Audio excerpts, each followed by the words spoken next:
Сәлеметсіздер ме оқушылар? Қазір бүгінгі сабағымызды бастамас бұрын біз сендермен шаттық шеңберін құрып алайық. Ендеше барлығымыз тақтаға назар аударамыз. Ал, жасаймыз шаттық шеңберін. Қуаныш жақтан ауа-рай, қайырлы күн, күлкілі күн бүгін. Сәлеметсіздер, бәріміз дос болайық, бәріміз тату болайық, енді орнымызға отырайық. Жақсы, тамаша. Ендеше қазір біз бәріміз топқа бөлініп отырдық. Ендеше топ ережесін сақтай отырып, бүгінгі сабағымызға қатысатын боламыз. Жақсы, иә? Ендеше ары қарай балалар тақтаға назар аударамыз. Енді қазір бізде өткенге үй тапсырмасын пысықтап алайық, иә? Жақсы, қане. Бірінші топ сендерге қандай тапсырма бердім? Аққұс суретін салып келу, иә? Қане суреттеріңді алдыларыңызға алып қоямыз. Екінші топ сендерге қара құс суретін салып келу. Ала қойыңдар. Үшінші топ сендерге өлеңін жатқа айтып беру. Мүмкін бір оқушы, мүмкін топпен айтасыңдар ма? Ол өздерінің идеяларына байланысты. Жақсы, тамаша. Мен аққұс суретін салып келдім. Аққұс тауда өлең айтады. Аққұстың өлең айтқанын халықтар тыңдайды.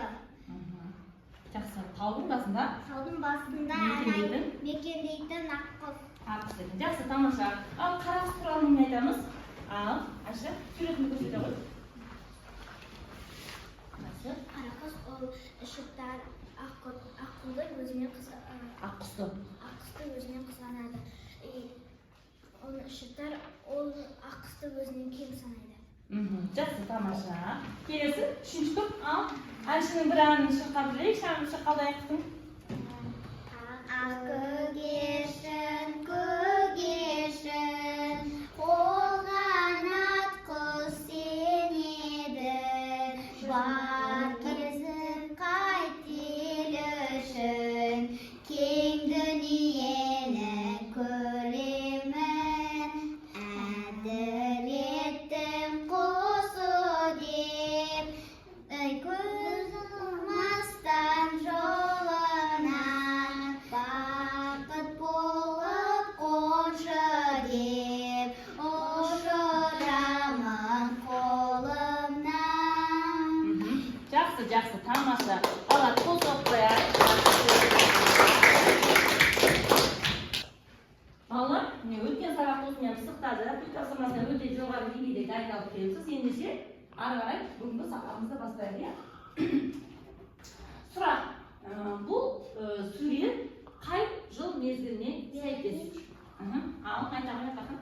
Көктем мезгілі. Дұрыс па? Дұрыс, иә? Жақсы. Енді, ары қарай, бұл жаңағы суреттен нені көріп тұрмыз? Қандай тақырып деп ойлайсыңдар бұл сурет? Иә, Айша?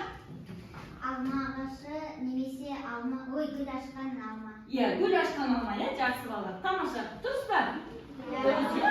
Жақсы. Енді, балалар, тағы сұрақ қоямын. Бұл суреттің авторын кім деп ойлайсыңдар? Сәулет айта ғой. Әбілхан Қастеев. Жақсы, тамаша. Ендеше балалар, міне Әбілхан Қастеев ағамыздың суретін назардан ашылды. Бұл кісі кім? Атақты суретші. Атақты суретші. Дұрыс айтады. Атақты суретшісінің Әбілхан Қастеев. Бұл кісінің суреттері өте көп.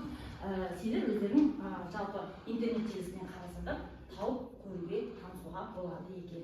Жақсы, тамаша. Ендеше балалар, біз бүгін сендермен бәрібір өкінбеймін және сурет салу өнер деген мәтінмен және өлеңмен танысатын боламыз. Ендеше балалар, қазір ең алдымен бәрібір өкінбеймін әңгімесінің видеосын қысқаша көріп алайық. Дайынбыз ба? Жақсы, тамаша. Біздің сайқан сауыр таулары тұнып тұрған сұлулықтың өзі сияқты. Тек асқан таулар мен ормандар, сарқыраған ақ көңіл өзендер қиялды еріксіз қозғайды. Ақ қағаз бетіне қара қарындашпен бірдеңені саласың ба, қайтесің деп маза бермейді, маза бермейді. 2-3 сыныптан бастап сурет сала бастадым. Онда да қайбір қиратып тастады дейсің, қисық қарағайлар, ақсақ аюлар деген секілді. Мұғаліміз Кәрім Ақтаев бәрібір мені мақтап қояды. көзі бар деп. Бірте-бірте әлгі қисық қарағайлар түзеліп Аюбның жүрісі оңала бастады. Енді сыныптағы қыздардың бейнелерін сала бастады. Сонымен сыныптың тіпті мектептің суретшісі болып алдым. Өскенде кім боласың? Дегендерге бірден жауап беремін. Тіпті ойланбаймын да. Суретші боламын. Әбілхан Қастеев сияқты. Бәрекелді, дейді олар. Ол кез арман орындала бермейтін қиын жылдар еді. Жер аяғы алыс, Алматы одан да қиын, қаражат жоқ дегендей. Суретші болсам деген арман орындалмады. Бір сурет альбомдарым сыныптағы қыздардың қолтығында кетті. Кейін жазушы болдым. Шығармаларымды оқыған суретші достарым, сенің жазуыңнан суретшінің қолданбасы ап-айқын білініп тұрады. Әсіресе табиғатты суреттеген кезде қолмен сызғандай десіп жүреді. Кім біледі, рас шығар. Әйтеуір суретші бола алмағаныма көп өкінбеймін. Өйткені суретшілік пен жазушылық ұқсас, тіпті егіз мамандық сияқты. Автор Марат Қабанбай. Жақсы балалар, енді біз мәтінмен таныс болдық. Енді біздің келесі танысатынымыз ол сурет салуда өнер. Яғни өлең. Ендеше қазір бірінші өлеңді бір оқушы оқып шықсын, ары қарай тапсырмасын орындайтын боламыз. Ары қарай кім оқиды? Ал Айша оқи ғой. Тыңдаймыз. Суретшілік шебер, сурет салу өнер. Салып едім күнді, күн жадырап күлді. Салып едім тауды, тауда жаңбыр жауды. Салып едім үйді, төбесі көкке тиді. Поезды да салдым, жолға күржік алдым. Ұшақты да салдым, алысқа ұшып бардым. Көліктерді салдым, көркіне таңғалдым. Салып едім бүркіт, кетті торғай үркіп. Салып едім пілді, болып шықты зілді. Салып едім аттым тура шапты. Жақсы, тамаша. Енді қараймыз, өздеріңіз сияқты оқушы тура жаңағы бір суретте. Жақсы балалар, енді біз сендермен және сурет салу өнер өлеңмен таныстық. Ендеше осы өлеңмен түсінгенімізді қазір сендерге түрлі қимағалардан тарап беріп, сол бойынша сендердің де қаншалықты сурет салатын өнерлерің бар екен қазір тамашалайтын боламын. Жақсы, мен жаңағы өлеңдегі үлгілерін біраз бір-екі бөлімдерін тарап берем.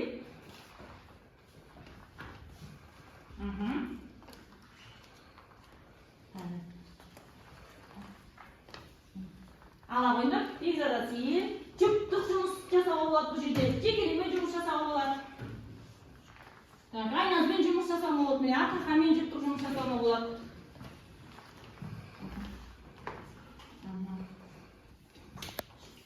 Міне. Мына жерде сұңғатпен, не болмаса айшолпанмен жұмыс жасауға болады мен. Кімге бермей қалды? Мына жерге бермей қалды. Жақсы. Ал енді барлығына жұмыс берілді. Ал енді суретшілік өнерімізді көрсетейік қане балалар. Ал алдымызда қағаздардан барлығынан аламыз. Талғын екеуін жұмыс жасаңдар бірігіп. Айша, жұмыс жасаңдар. Бірінші қарындаш бес аламыз. Hadi.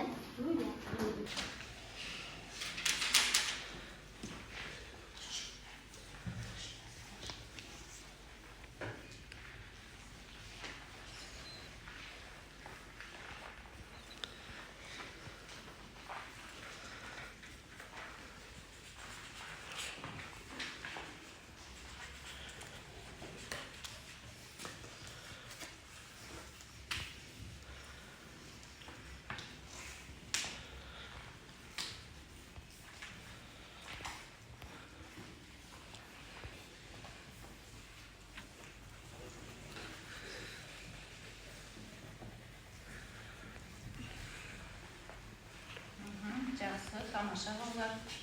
Жарайсыңдар, өте жақсы сурет салып жатырсыңдар.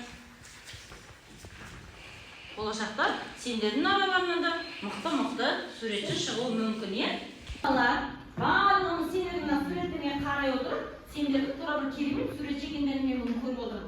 Енді қазір салған суреттерімізді алып, осы өлең шумақтарымен және өлең жолдарымен сәйкестендіретін боламыз, Жақсы. Ал бір сурет күн ғой дейме? Ал суретімізді көрсетіп, ал сәйкестендіреміз. Салып едім күнді, күн жадырап күлді.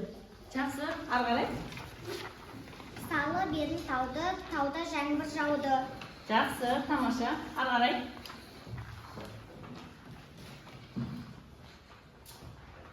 Үй. Салы бедім үйді, төбесі көкке тиді. Келесі. Пойыз. Пойызда салдым, жолға көпшік алдым. Келесі. Ұшақ. Ұшақты да салдым, алысқа ұшып бардым. Жақсы, тамаша, келесі. Көліктер. Көліктерді салдым, көркеңе таң қалдым. Жақсы, тамаша. Торғай. Бүркіт. Салып едім бүркіт, кетті торғай үркіп. Жақсы, өте тамаша суретке. Келесі. Піл. Салып Көрсете едім, ғой келесіңді. салып едім пілді, болып шықты зілді. Жақсы, тамаша. Келесі ат. Салып едім атты, атым тұра қашты. Жақсы, тамаша, өте жақсы бала. Суреттерің сондай керемет шығыпты. Жақсы бала, тамаша. Ендеше қазір барлығымыз бойымызды сергітіп алайық, иә? Тақтаға назар аударамыз. Қазір көрсетілген қимылдарды қайталайтын боламыз. Жақсы. Ал кеттік.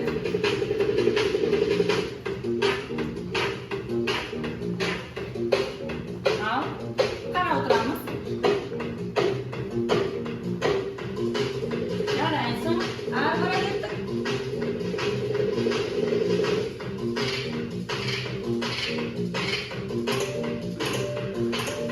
Екі қолмен тартуымызға болады. Тамаша. Біз тарту жасамыз деді. Екі қолмен жасауға да болады. Бір қолмен жасауға болады. Енді тезірек.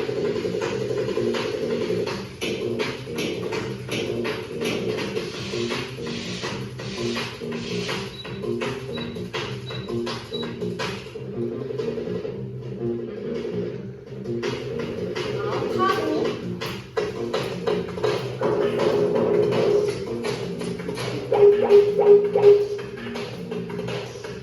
Қолын шапалақтаймыз.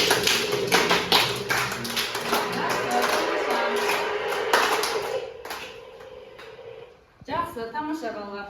Енді орындарымызға отыра қалайық.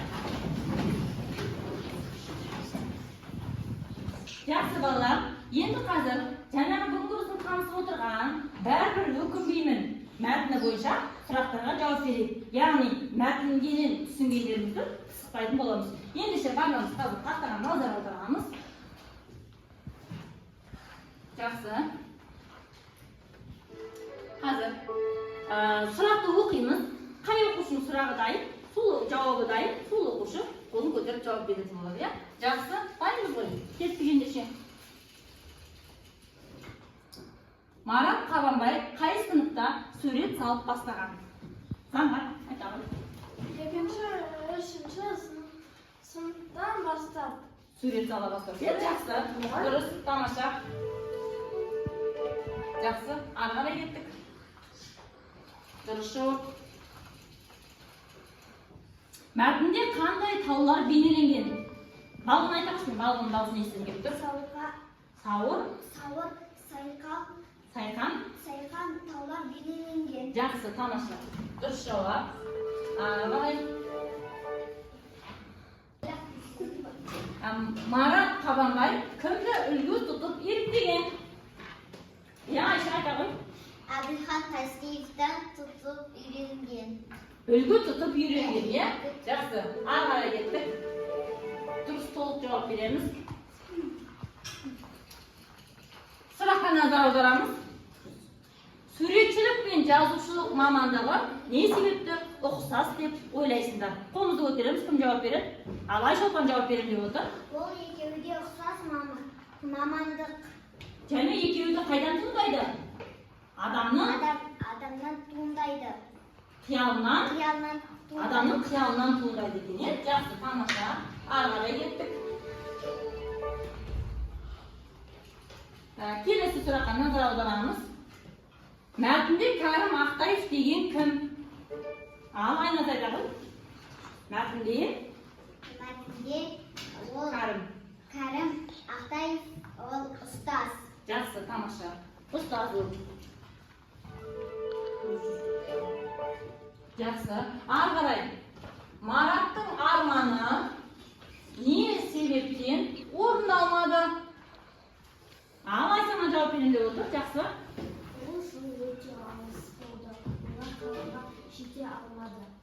Ол яғни армандаған қаласы шалғай орналасқан болған екен, иә?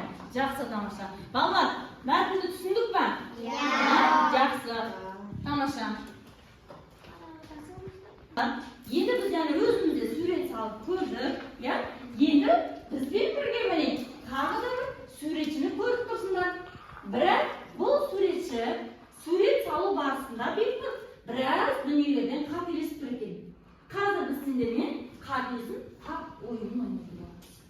Ал бұл жерде суретші не салғаннан қателесіп тұр? Қай дүниелерді дұрыс салмайды? Ал бірінші сұңғат айта ғой. Балық аспанда ұшпайды, суда жүзеді. Дұрыс айтады, жақсы, тамаша. Тағы да. Ал айтам деген оқыса, Бекарыс айта ғой. Арыстан қоян секілді секірмейді. Жақсы, дұрыс айтады, арыстан секіртіп қойған, иә? Жақсы. Ал Сәуле? Тауық суда жүзбейді, ол жағада ғана балапандарын ертіп жүреді. Жақсы, тамаша. Айзере?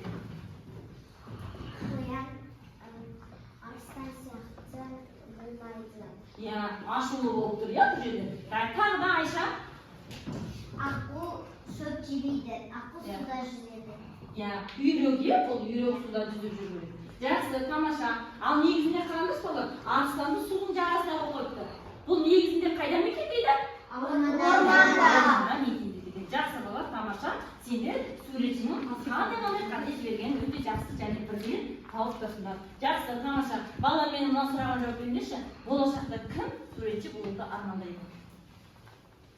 Жақсы, өте тамаша, иә? Біздің сыныптың тең жартысы болашақта суретші болуды армандайды. Ендеше балалар, мен сендердің армандардың жетулеріне шын жүректен тілектеспін.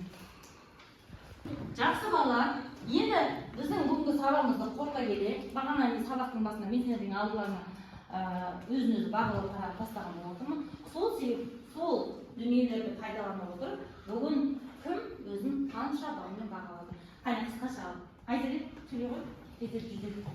Біраз оқысадым. Бүгінгі сабаққа өзіме 10 балл қойдым. Өйткені бүгінгі сабақ өзіме ұнады. Және де бүкіл сұраққа тамаша жауап бердім. Сабақ қалай өтті? Сабақ жақсы өтті. Жақсы, тамаша, келесі. Айназ?